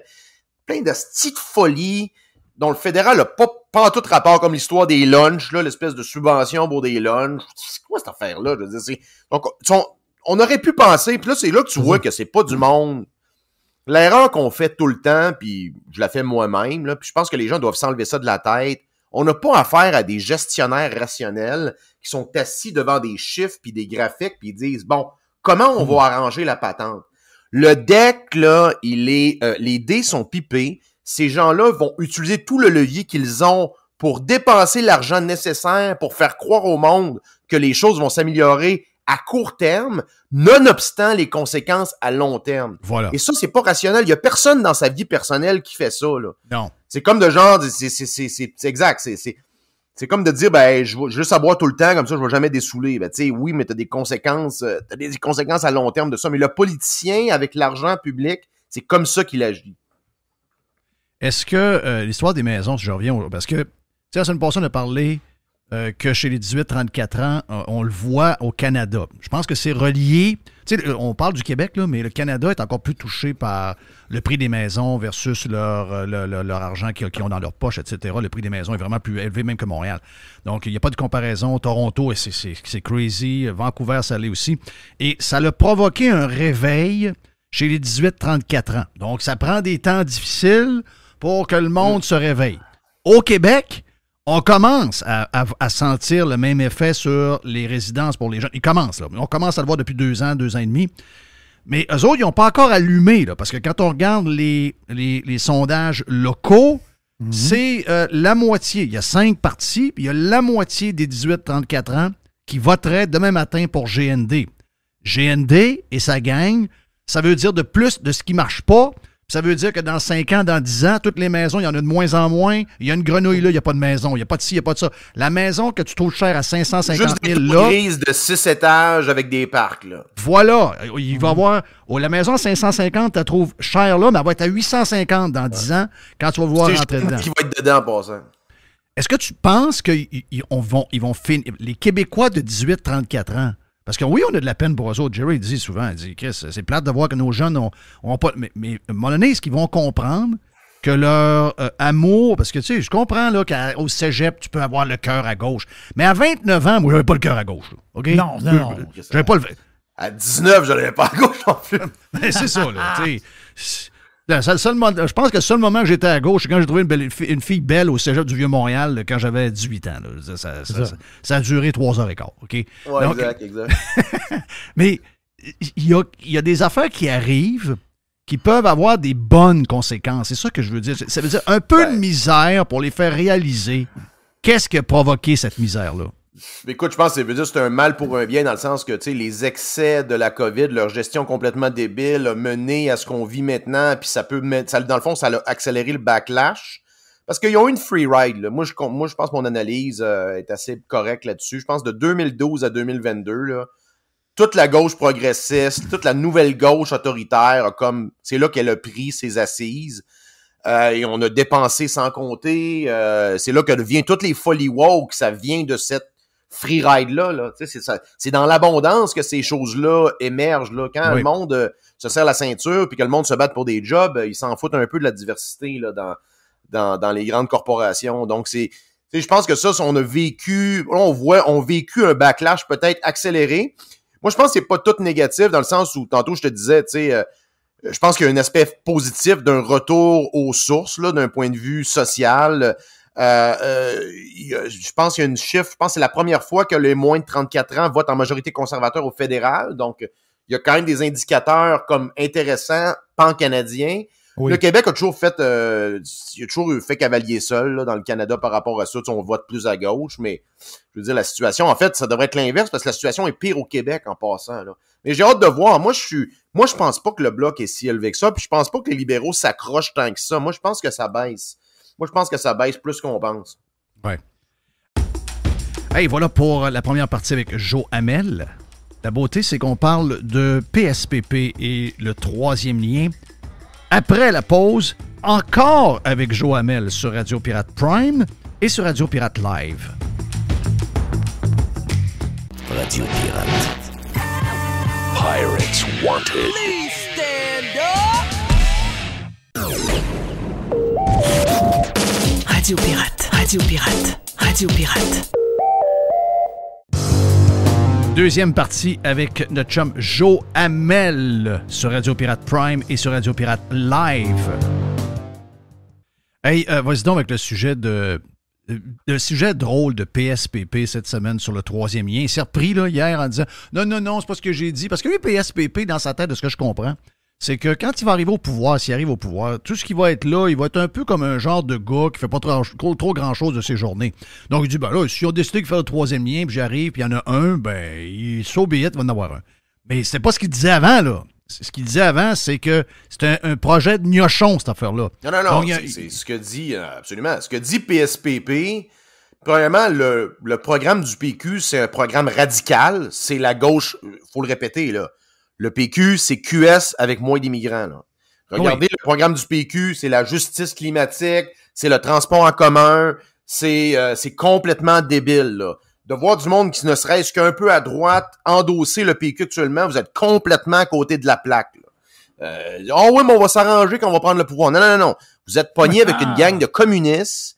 C'est PQ, c'est la coalition PQ-QS, là. Il y a plus personne à droite là-dedans, là. Vous vous faites embarquer par un discours nationaliste. Vous êtes totalement instrumentalisé par PSPP et sa gang de pee-wee autour de lui, là. Puis un bon exemple, c'est ce qui se passe dans la région de Québec. Tu sais, je pense qu'ils ont tenté un petit peu un ballon de dire ouais, ben là peut-être qu'il va y avoir un lien autoroutier, ça va dépendre de ce que la caisse, dans le fond encore, le PSPP en passant instrumentalise la caisse exactement comme Legault, là. Tu sais, le Legault a pitché ça dans la cour de la caisse. La caisse qui a rien à voir là-dedans en passant, là. La CDPQ infra, tu prends le pouvoir d'un matin, tu démantèles ça au plus calice, tu vends le REM au privé. Tu bloques, tu fais un moratoire sur tous ces estis de projets de transport en commun débiles-là, puis t'élargis la 20, puis la 40, puis la 30. Faut avoir des infrastructures qui ont du sens. Tu fais un 3e lien à Québec. On peut-tu avoir des métropoles puis des capitales avec des accès routiers qui ont du sens, puis arrêter de parler de fucking projets de communistes avec des trains que personne veut prendre? Ben oui. Ouais, regarde, des autoroutes, t'en as dessus 640, toute la gang, ça arrive. Un vrai périphérique à Montréal avec un autre pont à l'est pour avoir un autre, je veux dire, puis à Québec, name it, là, regarde toutes les villes nord. Puis là, oui, mais si tu regardes les villes européennes, on s'en sac! On est en Amérique du Nord. Comparez-vous à Columbus, Boston, puis Buffalo, hostie. Ben oui, Buffalo, sacrément, tu comprends. Toujours te comparer à Buffalo. On se compare pas mal à Buffalo, mais juste dans le classement de l'Est actuellement. Mais là, la réaction de PSPP sur toute la patente, là, c'est en train de crisser. D'abord, parce que il sent. Tu vois que le gars va changer son fusil d'épaule souvent avec. Plus il va monter dans les sondages, il va pas mal monter, là, mais là, il va se fourrer, là. Et là, la CAQ va rire. La CAQ va rire. Bon, finalement, tiens, tu es en train de s'écraser tranquillement. J'ai hâte de voir comment ça va finir, cette affaire-là. Faut pas se ramasser avec la CAQ qui remonte premier, là. Non, exact. Dans le fond, c'est ça. C'est là un peu de valeur qu'on n'ait pas de vrais bull run, de vrais candidats potentiels. Je veux dire, j'adore Éric, j'endosse la majeure partie du programme du PCQ. Le problème, ça décolle pas. Pourquoi? Chris, faudrait voir la recette. Je veux dire, j'ai pas la solution, là. Mais surtout avec la montée, tu as toujours dit, je veux dire, il y a pas la droite, la supposée droite est divisée. Tu sais, le PLQ, je le considère pas là-dedans, mais je veux dire, la Bren, historiquement, a toujours été vue contre le PQ. Donc, il y a un certain, tu sais, dans l'inconscient politique québécois, il y a quelque chose là qu'on ne peut pas nier, là. Mais moi, écoute, la tendance à moyen terme, est-ce que le PQ a plafonné? Parce que là, PSPP commence à être un peu challengé, pas dans les médias. Voilà. Exact. Dans le sens que plus le gars va s'expliquer, plus il va se planter. Tu as vu l'exemple avec le 3e lien. Puis, je le rappeler, PSPP est allé assez loin, là. PSPP a quand même parlé de créer une monnaie, Jeff, là. Puis moi, si tu veux, donnez-moi 15 minutes en débat avec PSPP, puis PSPP va partir avec la langue dans ses shorts, parce que juste sur la monnaie, ce gars-là peut s'effondrer en 5 minutes, là. Parce que PSPP, ce que vous proposez avec ton électorat de boomer en passant, là, Paul, parce que là, si vous créez la monnaie québécoise, vous êtes all-in, là. Je sais pas si vous le savez, là, même Jacques Parizeau le dit, là. Si on crée la monnaie québécoise au jour 1, là, de l'indépendance, puis que la monnaie québécoise est émise, vous vendez vos dollars canadiens, là. Ça veut dire que vous autres, les boomers retraités, indépendantistes du fédéral, avec votre retraite en dollars canadiens, vous allez convertir ça en dollars bleus overnight. Ouais. Puis la caisse, puis tous les instruments Hydro-Québec, là, ça va tout instrumentaliser pour soutenir le dollar bleu, là. Ça arriverait zéro. C'est la gang, en passant, c'est le peuple occidental le plus assuré au monde, un des peuples qui prend le plus d'hypothèques à taux fixe au monde, un des peuples les plus peureux au monde, oui. Puis vous allez prendre un des plus gros bêtes de currency de l'histoire monétaire nord-américaine moderne. Voyons donc. Ça arrivera pas, là. Ça arrivera zéro, là. Ça arrivera 0, 0, 0, 0. Jamais. PSPP va reculer sur la monnaie, ça va être hilarant. PSPP va reculer sur la souveraineté dans le premier mandat, ça va être hilarant.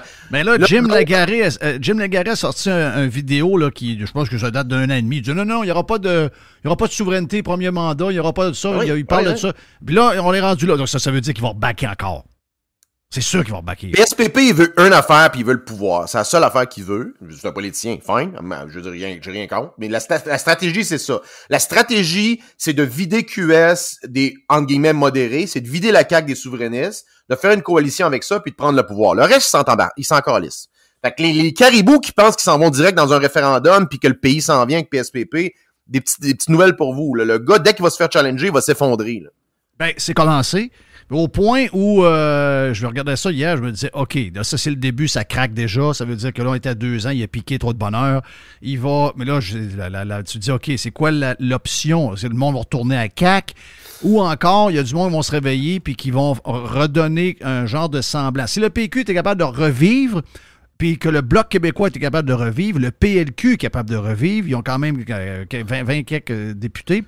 Mais là, ça prend un chef. Ça peut pas être Denis Coderre. Denis Coderre, il dit n'importe quoi. Denis fait des posts Facebook qu'on comprend même pas, là. Fait que ça va pas bien. Non, ça va zéro bien, là. Mais qui on met là? Guilbeault. Ben là, écoute, moi, j'ai pas d'opinion là-dessus. Le monde spécule. Tu disais, toi, Jerry, tu disais qui s'en allait là? Guilbeault, moi, je suis pas d'accord. Moi, je pense que Guilbeault est brûlé, là. Je pense pas que brûlé. D'ailleurs, Guilbeault, le plan, là, ce qu'on entendait là, entre les branches, c'était qu'elle attendait que Poilievre se plante pour aller à la chefferie du Parti conservateur. Là. C'est quand même. Arrête. Politique que ce monde-là ont, là. C'est quand même majeur. Là. Donc, eux autres, ils perdent tous leur siège à l'heure actuelle dans la région de Québec, ce qui est une excellente nouvelle. Tu sais, parce qu'à un moment donné, c'est un peu comme les humoristes. Quand t'es dans le show, à un moment donné, quand t'atteins un certain stade, t'es bon pour faire tous les jobs, là, soit à radio, animer un gala, ou je sais pas, tu peux même devenir sur un board sur un board of director, là, comme Louis Morissette qui avait été nommé Investissement Québec. Là. Ben oui. Je sais plus, là, Jeff, moi qui peut être. Ben écoute, c'était pas anodin la lettre d'opinion de Michael Fortier avant-hier ou hier dans la presse. Une opinion quand même assez tranchée sur les salaires, la SAQ. Le boss de la SAQ, lui, ce qui l'a écœuré, c'est qu'il est rentré dans une SAQ bourré de collants syndicales partout dans le magasin, avec la face du boss qui gagne pas 5 millions par année, il gagne 500 000 par année. Puis le gars, il a un most wanted quasiment à la caisse en avant. Je suis totalement d'accord avec M. Fortier là-dessus. Mon point, c'est est-ce qu'il y a une espèce de ballon qui est lancé pour tester les autres, parce que c'est un libéral, là, Michael Fortier, là, je veux dire, c'est un conservateur, il a été sénateur conservateur au fédéral, mais il a été, je veux dire, il était plus aligné avec le PLQ à l'époque. Puis, tu sais, c'est bonne tendance avec les conservateurs qui reviennent au pouvoir potentiellement. Il y a peut-être une espèce de... Parce qu'à l'époque, je te dis, dans les... Là, c'est drôle, sur Twitter, le monde ressort des photos de moi. Ah, mais elle était au PLQ. Parce que je l'ai jamais caché, guys, là. Puis même, j'ai même participé à la destruction du PLQ en 2018. Cherchez le hashtag La Chute 2018. Vous allez voir comment on a mis le feu dans ce parti de couillons-là en 2018, qui était devenu à moitié communiste. Bonne affaire qu'il se soit fait wiper, mais on s'est ramassé avec pire, comme tu disais, Jeff. On reviendrait avec Kenny Rogers, là, si on pouvait. Là. Le pire, c'est oui. Le pire, c'est vrai. Mettons que Couillard nous annonce qu'il s'emmerde à la pêche, puis qu'il revient, mais je pense qu'on le reprend. Ouais, ben c'est ça. Il faudrait qu'il soit moins green, là, mais tu sais, je pense que dans la gestion courante, c'était pas mal moins pire que la CAQ. Là. Ouais, en tout cas, regarde. Mais c'est quelqu'un qui m'a posé ça comme question. Il m'a dit, ouais, mais il faut trouver quelqu'un de fort parce que les gens vont se trouver un refuge, ils n'iront pas. Regarde, c'est plate pour Éric, là. Je suis à la même place que toi. Là. Conceptuellement, moi, que ce soit le PLQ ou le PCQ, moi, je pense que conceptuellement, il y en a un des deux qui doit prendre la place que le PLQ avait avant, c'est-à-dire de s'opposer à la social-démocratie péquiste et indépendantiste et nationaliste, et ça implique toutes les le niaisage sur les référendums, sur l'immigration. C'est une perte de temps, ça, pour plaire aux nationalistes. C'est du niaisage. Tu fais juste les exposer, tu fais juste parler d'économie, tu fais juste parler d'inflation, tu parles des programmes qui sont tous en échec, tu parles juste de ça. Le style de pelletage de nuages de nationalistes, on n'a pas de temps à perdre avec ça. Ça intéresse personne. Mais je regarde avec ta chemise bleue puis ta belle cravate. Moi, je pense que tu gagnerais. Ah, je gagnerais, mais je perdrais beaucoup aussi. Pas le moyen d'aller arrêter ça. Vous voulez m'appauvrir? Si je perdrais beaucoup. Arrêtez de vouloir m'appauvrir. Vous voulez m'appauvrir? Non, mais c'est un sideline. Juste un sideline. Ouais, c'est ça. Faudrait y aller bénévole. Moi, je vais y aller bénévole. Je veux pas de salaire, mais je fais ce que je veux, là. Tu sais, je vais gérer ça on the side, là. Puis, on va crowdsourcer les politiques publiques avec les meilleurs, là. Puis, that's it. La vérité, c'est que c'est pas une job à temps plein, ça. Le fait, c'est que tu sais, à l'époque, tu regardes, tu sais, dans comme l'ère victorienne, tout ça, le Parlement britannique, il était pas payé, là, ce monde-là. Là. Tu sais, d'ailleurs, Churchill survivait en écrivant dans les journaux. Là. Il vivait de sa plume, littéralement, parce que les salaires étaient pas assez élevés. Écoute, il y avait un remboursement de dépenses minime, là, mais ces gens-là vivaient que par... souvent, il y avait des héritiers là-dedans, évidemment. Là, il y avait beaucoup d'inégalités, mais je veux dire... Ceux-là qui restaient là, c'était quand même si tu restais là, c'était peut-être bon, là, tu sais. Hey, je veux juste pour revenir sur le dossier du troisième lien qu'on a effleuré, je veux finir avec ça. Ruba Gazal écrit qu'il y avait un consensus. Quand j'ai vu ça hier, je capotais, j'ai gardé la photo de ça d'ailleurs pour en parler aujourd'hui. Je dis, Ruba Gazal, d'abord, c'est une fille de Montréal qui s'occupe d'un dossier local pour Québec. Ça, c'est le bout que je comprends pas, là. Mais, tu sais, elle n'est pas chef, là. Mais là, elle a dit, elle répond à PSBP sur l'histoire qu'on a parlé tantôt, qu'il est en train de baquer. Elle dit, il y avait un consensus des partis d'opposition contre le troisième lien. C'est très inquiétant de voir le Parti québécois être moins ferme sur sa position malgré l'opinion de ses militants de Québec. Ça veut dire que l'opposition on l'a vu pendant la COVID. Ouais. C'est juste une gang, c'est pas 3 gangs, là. Non, c'est ça, exact. Puis là, c'est l'espèce de rappel à l'ordre de l'espèce de l'intelligentsia médiatico-éco-marxiste, là, tu sais, tous ceux qui poussent la... Mais ça, Jeff, il n'y a pas de guerre à l'auto, ça, c'est dans notre tête, là. Ça existe pas, là. C'est pas organisé, c'est pas des politiques coordonnées entre les villes, les partis de gauche, les médias, ça existe pas, ça. Mais là, tu le vois que ce bras armé-là, dès que PSPP, qui est le potentiel prochain PM, tu sais, God help us, là, dès qu'il déroge un petit peu à ce narratif-là, il se fait rappeler à l'ordre par qui? Par QS, mais par les médias aussi, parce que probablement qu'il y a des journalistes qui l'ont. Pourquoi tu penses qu'il a fait une mise au point sur Twitter, PSPP? Parce qu'il se faisait appeler par des journalistes, là? Ben oui. C'est sûr que c'est ça, là, puis il y a peut-être une couple de weirdos du PQ, là, de gauche, là, mais à la base, lui, il a managé une crise médiatique à la base, là. Il s'en fout pas mal de ce que pensent les gens de Québec, là. Mais tu sais, ultimement, si la population de Québec est à 65-70% pour un autre pont, puis que toi, tu t'en vas en politique, tu dis « je compte ». Sincèrement, tu as peut-être un potentiel avec la Rive-Sud, puis la Beauce de peut-être 14-15 élus. Si tu arrives avec ça, puis tu sais que 70% des gens sont... Regarde, t'es un cave, là. Non, exact. Ben, en fait, bravo à PSPP si c'est sa vraie position, puis il la maintient, au lieu de nous couillonner comme la CAQ, là, au moins, ça pour lui donner. Mais c'est pour ça que moi, si c'est sa vraie position, c'est pas vrai que le PQ premier à Québec, là. Oubliez ça, là. Le PQ va se faire wiper à Québec, la CAQ va se faire wiper, puis c'est au PCQ de ramasser ça, parce que, écoute, sous toute réserve, je penserais pas qu'il y ait une surprise au PLQ. On va se ramasser avec un chef ou une chef pas trop impressionnante, puis ça va rester où c'est là, un genre de gauchiste débilitant, là. Un genre de cac-light un peu, là. Fait que ça, la balle est dans le camp du PCQ pour ramasser toute la Beauce, toute la Rive-Sud, puis Québec, là. En fait, ça va être un genre de nouveau chef très green, très comme les autres, là. Ça va être...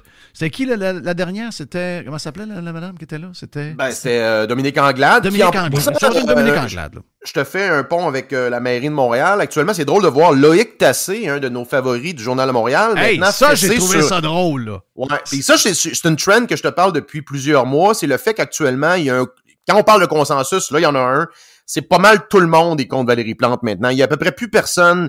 Tu sais, je te parlais des petits cafés, des gens, je pense, qui ont appuyé Valérie Plante dans son première, peut-être deuxième élection, mais qui maintenant vivent les conséquences de ces politiques publiques complètement débiles.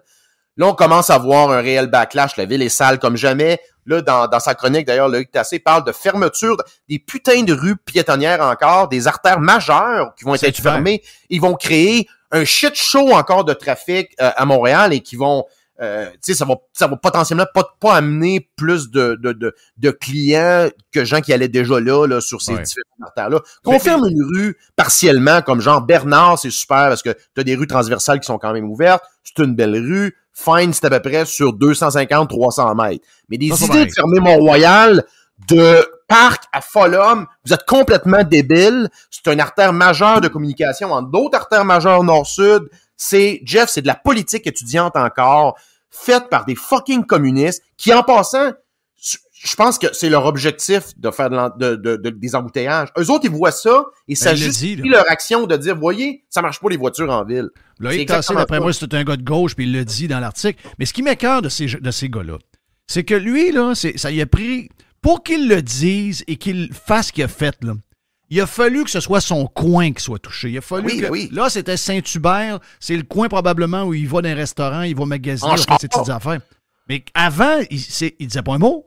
Il disait pas un mot, c'était un qu'ailleurs. Comme l'éditrice de la presse qui a réagi quand le Mont-Royal, quand ils ont décidé de fermer le Mont-Royal à la circulation voiture, parce qu'elle reste à Outremont, donc elle voyage des fois par cette voie-là. Donc ce monde-là, c'est juste quand ils sont touchés, Jeff. Exact. Juste quand ils sont touchés. C'est quand même spécial. Puis écoute, hâte de voir comment ça va évoluer, mais il y a un réel backlash derrière ça, puis le monde commence à se réveiller, mais ça va être l'élection la plus importante. Je pense que le fédéral va arriver, il va être très important, mais on voit vers où ça. Je pense pas que les libéraux peuvent revenir. Moi, je pense Justin Trudeau. L'as-tu vu faire salut au monde sur le toit du Parlement à personne, là, genre, c'est totalement stagé cette affaire-là. Là. Oui, il y avait personne. Ouais, c'est complet. Mais ce gars-là, moi, je pense que la brand, c'est terminé. La plupart des libéraux vont se faire massacrer dans le reste du Canada. Je pense pas qu'ils peuvent revenir. Si le NPD monte, ça peut faire mal aux libéraux. Au Québec, je pense que le Bloc va perdre des sièges au profit des conservateurs dans le centre du Québec. Je pense pas. Ben écoute, il peut y avoir un raz de marée, on peut l'espérer, mais t'as vu le gars décider de pas revirer de bord. Là, dans le fond, c'est correct. On veut pas de libéraux qui traversent. On a vu ce que vous avez fait dans les dernières années. On veut pas de libéraux. On veut pas de libéraux. Mais tu sais, il y a un potentiel de 20 là. Il y a un potentiel de 20 au moins. Tu sais, 20. Exact. C'est pas exagéré. Juste assez pour pas que le bois mort actuel se ramasse ministre. Mais si on arrive là, moi, je suis bien content. Oui, parlez pas trop contre les politiciens, parce qu'il y a une nouvelle qui vient de sortir. C'est que le gouvernement Legault a déposé un projet de loi pour protéger les élus. Parce qu'ils disent que les élus, autrement dit, se font brasser un peu. Harceler, ouais, c'est ça. Ils se font harceler. Là, on parle de 1 500 $ d'amende puis une injonction. Mettons que toi, tu parles un peu contre les élus puis tu es un peu tannant. Là. OK, des amendes genre COVID, là. Oui, mais tu peux avoir une injonction contre toi et 1 500 $ d'amende si tu as brassé un peu les élus, là. Hey, ça vient quand même du gouvernement qui a envoyé la police dans les salons du monde. Ça vient quand même du gouvernement qui a enfermé des enfants pendant 3 ans. Oui. Ça vient d'un gouvernement qui a sciemment divisé la population. Puis là, il vient nous parler de respect et de tolérance. Hey, fuck off, esti, fuck off. Hey, Jeff, 2 secondes sur le psy-up de la crise des écrans. Parce c'est ça, fallait que je te parle. C'est incroyable, cette affaire-là, là. Ça, c'est 100%, là, 100% une guerre par proxy menée par les médias en faillite contre les plateformes du web en croissance, les Facebook de ce monde, TikTok, Twitter, name it. Puis t'as des politiciens qui embarquent là-dedans, puis ça vient de où, Jeff? Encore une fois, de la France. En France, c'est déjà starté, cette affaire-là, là, de légiférer le temps d'écran des jeunes. C'est un total psy-up, cette affaire-là. Oui. Embarquez pas là-dedans. Puis ça passe par qui au Québec? C'est PSPP. Encore une fois, le chef de l'Alliance socialiste PQQS qui amène ça. Exact. Puis c'est un genre de contrôle de la langue aussi, là. Faut pas oublier, là. Donc, exact. Ils veulent t'enfermer. Eux autres, en fait, ce qu'ils veulent, c'est légiférer pour que ces plateformes-là disent, nous autres, on n'offrira pas le service au Québec, puis on va se ramasser avec, genre, Cube social, là, le réseau social de Québécois. En passant, c'est assez drôle pour Québécois, dont la seule activité profitable qui reste, c'est de vendre des cellulaires à du monde qui passe leur journée sur Facebook, Twitter, puis sur Spotify. Quand même assez audacieux de vouloir crisser ces plateformes-là dehors du Québec. Il est en feu. Donc, allez voir sur Twitter X si jamais vous avez besoin de le suivre. La semaine, il en fait également des tweets. Notre chum Joe Hamel, qui a été premier ministre pendant 15 secondes. Jerry, thank you, man. Mr. White, merci pour la prod. Merci à tout le monde qui était là aujourd'hui. Voilà, c'est fait. Autant pour le Prime que le Live. See ya.